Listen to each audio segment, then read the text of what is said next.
Gandang araw po sa inyong lahat. Ako po si Isidro the Third Baile.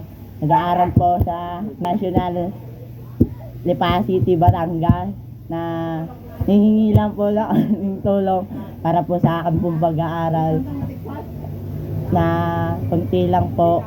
Kasi po ay ang mama ko lang po ay nagtatrabaho lang po sa sabungan po, nagtitinda po siya doon. Kasi po siya po ay may kapansanan po.